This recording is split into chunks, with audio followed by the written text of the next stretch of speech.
lie there in that old curiosity shop. Hi everyone, it's Scott from the Old Curiosity Shop, and today we're going to be talking about lighting. That's right, electric lighting from just after the turn of the century right up into the early 1970s. Well, I better get busy because we hit our first 90-degree day here in Philadelphia today. At least I think it's the first 90-degree day. And these electric light bulbs are putting out a lot of heat. So let's get started. And if Debbie Boone walks in here and starts singing "You Light Up My Life," I had nothing to do with it. Let's start with this guy right here. Turn it off. I think I already showed you this in a thrift haul. I paid $2 for it. It's made out of Lucite. These were popular in the 60s, and it's this random threaded or spaghetti threading. Very cheap Lucite over plastic. This one is in really great shape, and I don't know, it probably shows up better when it's turned off, but this is a pretty green color. Now, this is a swag lamp, which you could hang anywhere you want. I actually sold this, and someone made me an offer. I accepted the offer, and then a couple days later they said it's not going to work. So yeah, it's annoying when that happens, but as sellers, it does happen. So anyway, if you were watching my shop and you saw that this sold, why is it back again? Because the person didn't want it, so it's relisted. So if you like it, it's in the eBay shop right now. I forget, maybe 25 bucks, something like that. Okay, let's move you out of the way because we're going to go to this, which you already saw as well in a thrift haul. And I think this is from the 70s. Now, I'm not going to talk too much about lamp parts, but I think you all know this thing right here is called a harp, and it holds up the shade. You can easily go and find all these parts. Some of the lamps I restore, and some I don't.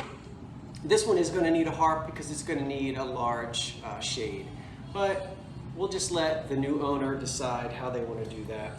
The wiring is good, and this will be listed, although it's not yet in the Old Curiosity Shop 1970s lamp. Not necessarily my style, but this is. Pull this guy up off the floor. This is a solid mahogany table lamp from the mid-1920s. Now, usually these are made of metal, pot metal, sometimes bronze or patinated metal, but this one is made out of mahogany. There were wooden bases. This would have had, rather than a slag glass shade, it would have had a big silk shade or parchment shade with fringe on it, most likely. You've seen photographs of those before. But it's dual socket, and isn't that a great sound? I love it. The original sockets, which, can you see these? We'll kind of do this and kind of like hypnotize you. You're feeling very sleepy. No, wake up. Okay, so pull chains, dual sockets, solid mahogany. I'm keeping this. That's not going to go anywhere. And I will have a lot of fun tracking down an authentic shade for it. This does not belong up here. Come back to that in a minute. These two guys right here, it's really sweet to find a matching pair of these great big, tall, painted lamps. These lamps became popular in the 1940s with these big, bold floral motifs on the front. This color green was very popular. And these would have had great big shades, almost in a bell shape, not necessarily a barrel shade or a drum shade, if we're talking 1940s. But they continued to make lamps like this into the 50s and 60s. These are in excellent condition. It's awesome to find a matching pair of great big living room lamps like this. What I'm going to do with these two is take them to an antique flea market very soon and try to sell them that way rather than put them online and sell them. I paid $8 for the pair. Yes. So I could not turn these great big lamps down because I'm working in very cramped conditions here, if you could not already see that. Let's take a look at this right here. And it's probably not showing up very well because I have it plugged in. Can you see this here? This hanging pendant shade chandelier. This is Czechoslovakian. Now, let me not unplug it yet. Okay, so I'll talk about it and then I'll unplug it to give you a better view. This is Czechoslovakian glass. It dates to, we'll say, circa 19... this is tough. Czechoslovakia, of course, as a country, was created in, I think, 1918 as a result of the Versailles Treaty in the First World War. You guys already know this. So it becomes a country, Czechoslovakia, in 1918. And they produced a lot of glass, pottery, lusterware pottery, but specifically glass beads that were used in electric lighting. And up until Germany's occupation, and please, I am not a history expert, so we're going to say that sometime in the late 30s.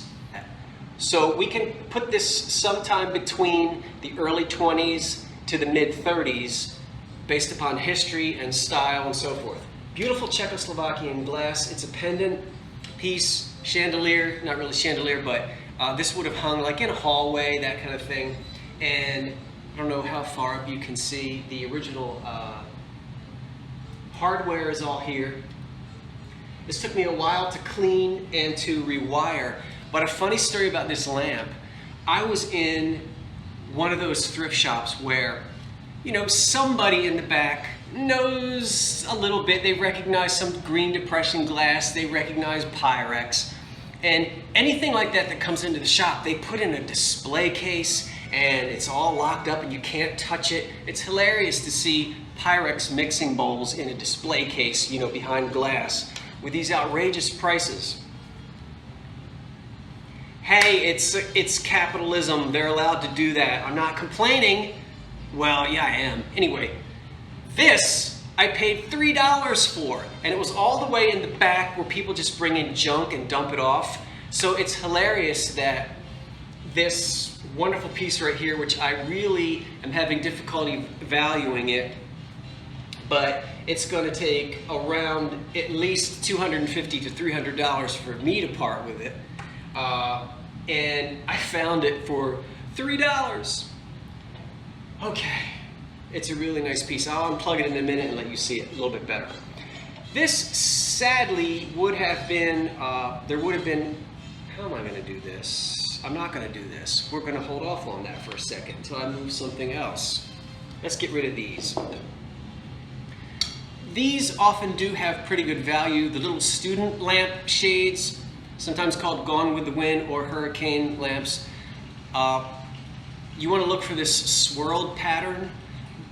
If you find these in green, cased, and in other colors, they're pretty valuable. This mustard color I don't think is going to do so well, but I still picked it up for almost nothing. Okay. Oh. Watch out. The cat. All right. From the 1940s. This is a miniature student lamp. The colonial revival style was considered very good taste if you decorated your home in the colonial revival style. Really starting in the 1920s and continuing through today, you see things that are quote-unquote colonial revival. Well, colonial revival was still big in the 1930s and 40s. It was a parallel style with the modern style. This would have been marketed in the 40s as a colonial revival lamp, and it could be used for a small desk or perhaps a bedside table. And this is a small 5-inch shade, which I haven't rewired yet. So that's kind of cool, and that'll look really nice, I think, on a small, like a small desk. Okay. Ooh, what did I just do? Nothing. We're good. We're good. We're good.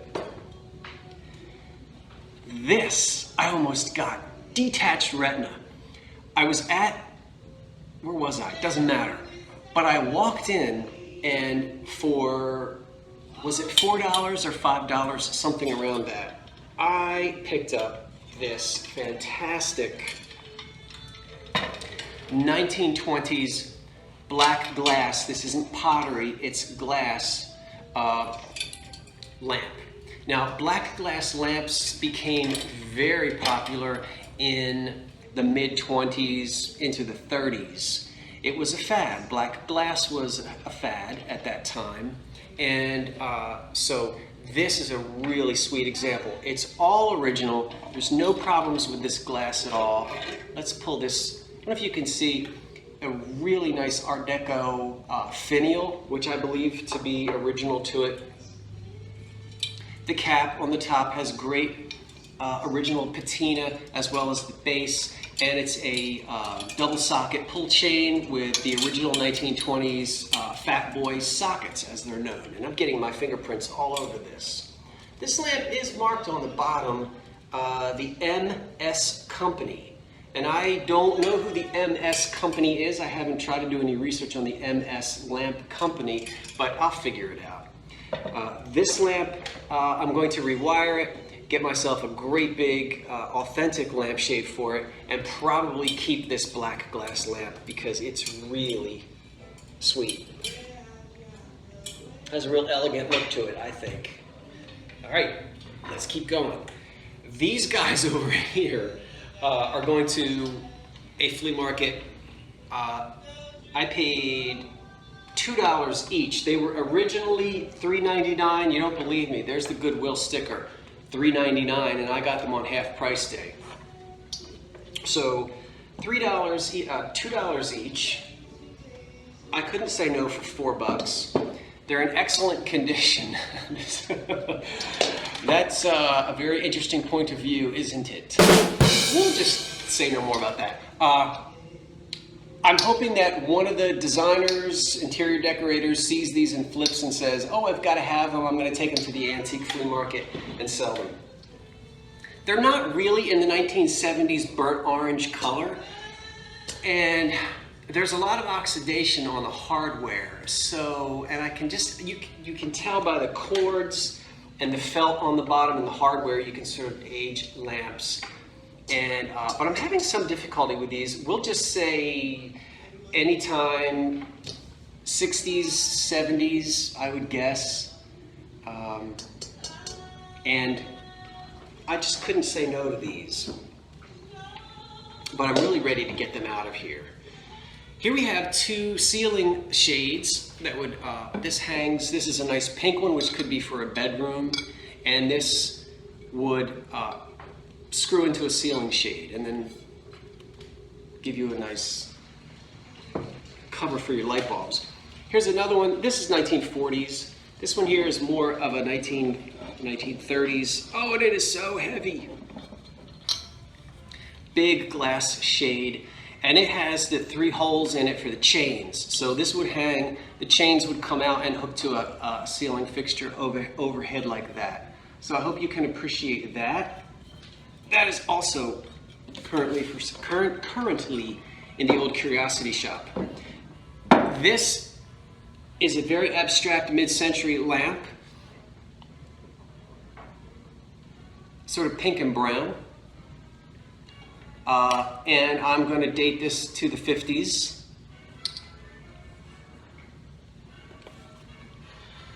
What do you think? Do you like it? These are also the lamps that you did see. Let's turn these off. Is that better? You saw these two guys when I picked them up. It's been several weeks now. They were in a thrift haul. Okay, I'm just having issues here with all the wires. Excuse me. But you remember these? So I think these would look fantastic with a pair of green fiberglass shades, something appropriate from the 50s or the 60s. And this pair I have photographed, but I have not yet put up in the shop. I don't think they're in my shop yet, but they will be. Okay, I think we've got this now, because I really want you to see this lamp right here. This one would have come, now this is a lamp. It was originally made as a lamp. Nobody took a vase and drilled a hole in it. This is the way it was made. It's a cut to clear lamp with the cranberry color, and you can see it's in the shape of a torch, a torche, and undoubtedly there were a pair of these. Sadly, one of them is gone, and this thing was filthy. Had to take it apart, clean it, scrub it with a toothbrush, but it comes up really beautifully. Originally, these would have been on a large mantle, or more than likely on a buffet in a dining room. Casting indirect light to add interest and ambiance. You certainly wouldn't read the New York Times by this. So, and this actually did come from a Goodwill here in this area. And I don't think I paid more than $4 or $5 for that. This is from the 1920s. It's an electric light that looks like a candle. It too would have come in a pair for probably a mantle or even a dresser in a bedroom. So I only have one, but I love it. Don't know how well you can see it. And this is a period light bulb, which is working beautifully. Cold painted on the outside and in the shape of a flame. Very authentic for this particular piece. And then you already saw the Quezel lamp shade, the electric shade, I'm sorry. You already saw the art glass Quezel lampshade, which I have not put up for sale yet. That came from Goodwill, and was that $2.99 or $3.99? That's worth about $150 to $200. That one shade right there, made by the Quezel company, in the pulled feather design with drizzle. Quezel is a company that was located in Brooklyn, and I believe the fellow that started Quezel worked for Tiffany, and then went to Quezel, and then eventually to the Durand Glass Company. Please don't quote me on any of this, but there were several expert glass makers that would move from company to company. It wasn't unusual, and even in the Depression glass companies, you heard about that all the time. At the same store, about 2 weeks later, I went back and I found 2 more art glass shades. Now, these are not Quezel and they're not signed, but I have a feeling that they're either Durand out of Vineland, New Jersey, or perhaps unsigned Quezel. Sometimes Quezel is unsigned. Durand shades are usually unsigned. I don't know how well you can see this, but these are beautiful iridescent art glass shades. These just with the pulled feather design, they don't have the drizzle. Now, they're not an exact matching pair. This one has more of a blue tint on the inside, and this more of a gold arine, as Steuben called it, or Favril, as Tiffany called it. Did I get those right? I hope so. Anyway, fantastic art glass shades, worth about $100 each. So, and again, these were like $2.99. What a score. So between the Quezel shade over here and these two, this is easily $300 worth of art glass shades, and probably even more than that. I'm being conservative. Last thing I want to show you are these 2 candlesticks. Well, are they candlesticks or are they electric lamps? You can see that they are in what would be called the Egyptian revival style. There was an Egyptian revival period in the 1850s. That's not what this is. If they had been from the 1850s, they would probably be bronze with marble bases. and they wouldn't be electric lamps, they would be candlesticks. So what I think we have here is from the 1920s. What happened in, what year was it, 1921 or 22? King Tut's tomb was discovered, and we have a sort of second wave of Egyptian influence on decorative arts. Why, they opened up his tomb the other day and jumped with glee. They learned a lot of ancient history. In old King Tut, on common days, beneath the tropic skies, King Tut was very wise. Now old King Tut was always gay. Cleopatra, she sat upon his knee. That's where she sat. The girls would dance for him. So there's another mini Egyptian revival in the 20s. You see it in lamps, jewelry. It fit right into the Art Deco style with the pyramids and things. And I feel as though these were manufactured in the 1920s during that Egyptian craze after the discovery of King Tut's tomb. They're very heavy, and this is brass rather than bronze. This is these are not marble bases, but very heavy cast bases. They have a really nice look. Were they candlesticks and then at some point converted to electric lights? I think they were made as electric lights in the 20s and not as candlesticks that had been drilled. As I look them over, everything is just too consistent with what you can't see, which are the sockets and the hardware on the inside. Very consistent to electric lighting parts of the 20s. So these I actually paid about 40 bucks for the pair, and haven't decided what I'm going to do with them yet, but they are unusual and in really good shape. What I'm going to do, even though it might have been difficult for you to see everything this way, I will sweep back through and do some close-ups. Also, don't turn off yet because I want to show you a couple of lamps that have already sold and I didn't get a chance to put them in this thrift haul, and I want you to see those as well. So that was the electric lighting special. Okay, I hope it was electrifying. This is Scott from the Old Curiosity Shop saying thanks for watching, and so long for now. I'm off to pay my electric bill. Ooh, let's have some iced tea.